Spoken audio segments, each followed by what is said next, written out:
दोस्तों नमस्कार, स्वागत है आपका आपके अपने चैनल सोनू मिश्रा मैथमेटिक्स में।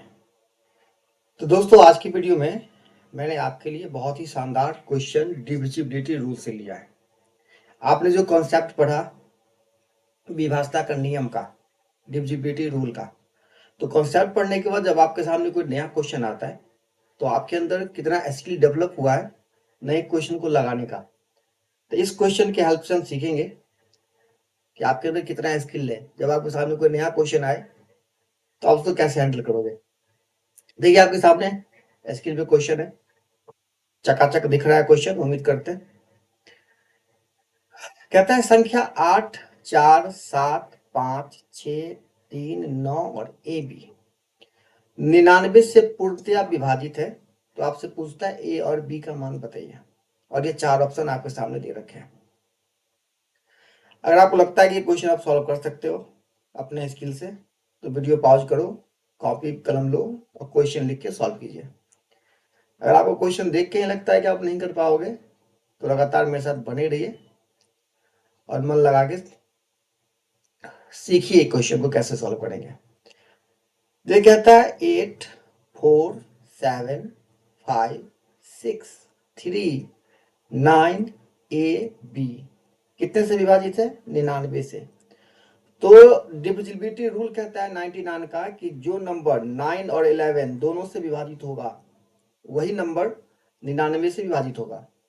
तो 9 और 11 ही क्यों? क्योंकि 99 को अगर मैंने को पूर्णांक नंबर के रूप में तोड़ा सअभाज्य संख्या के रूप गुणनफल के रूप में तो 9 और 11 आता है। दोनों में कुछ भी कॉमन नहीं है, दोनों का एचसीएफ एक है। तो जो नंबर 9 से भी कटेगा और 11 से भी कटेगा वही 99 से कटेगा। तो चलिए सबसे पहले 9 के रूल की बात करते हैं।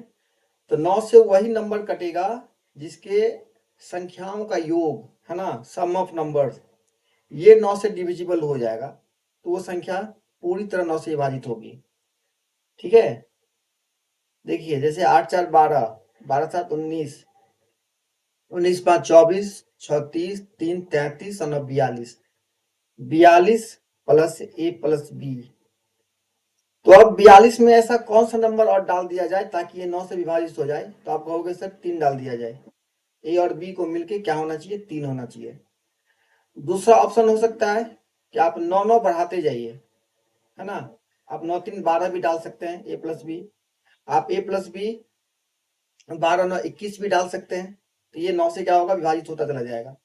लेकिन जब आप ऑप्शन की तरफ गौर करके देखोगे तो ऑप्शन आपको क्या आ रहा है? ए बराबर 3, बी बराबर 9, 9 3 12, 5 4 5 3 8, 6 4 10 और ए बी 12। मतलब ए प्लस बी क्या होना चाहिए? 12 होना चाहिए।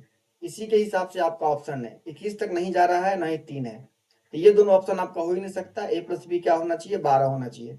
तो ए प्लस बी 12 होना चाहिए, उस हिसाब से पहला ऑप्शन है। और चौथा ऑप्शन है ये 5 3 8 और 6 4 10, ये ए प्लस बी 8 और 10 कहीं आ ही नहीं रहा है। मतलब ये दोनों आपका आंसर हो ही नहीं सकता है। अब ये दोनों बच गया, पहला और चौथा। अब इस दोनों में कौन सा आंसर होगा ये कंफर्मेशन करने के लिए, है ना, ये कंफर्म करने के लिए अब क्या करना पड़ेगा? 11 से विभाज्यता का रूल चेक करना पड़ेगा। तो 11 से विभाज्यता का रूल क्या है? पहली संख्या तीसरी संख्या, है ना, एक अंक छोड़ छोड़ के क्या करना है? हमको जोड़ना है।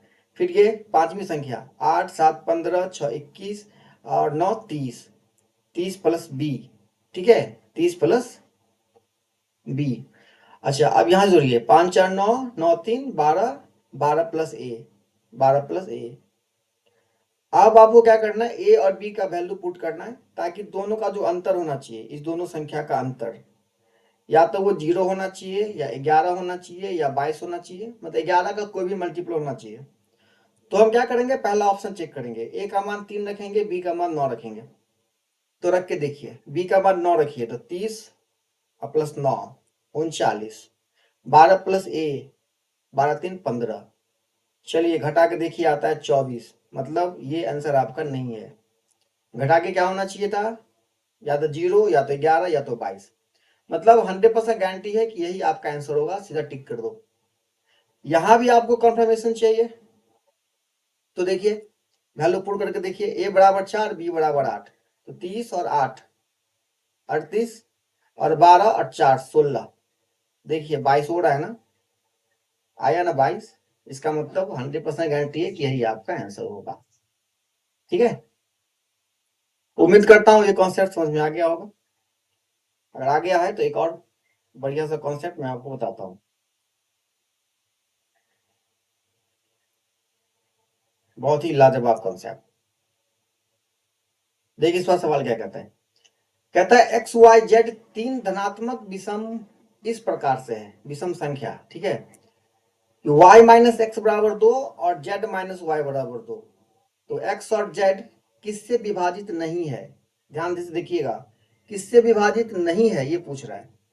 तो आपको क्या करना है, x y z का वैल्यू अपने मन से पुट करना है। अब कोई भी वैल्यू पुट कर दीजिए। y और x में 2 का अंतर है, तो चलिए x 1 मान लीजिए और y 3 मान लीजिए। उसी प्रकार z और माइनस वाई कितना है, 2 है, तो मतलब इसका मतलब कितना होना चाहिए, ये 5 होना चाहिए। देखिए y में से x जाएगा 2 आएगा, z में से y जाएगा 2 आएगा।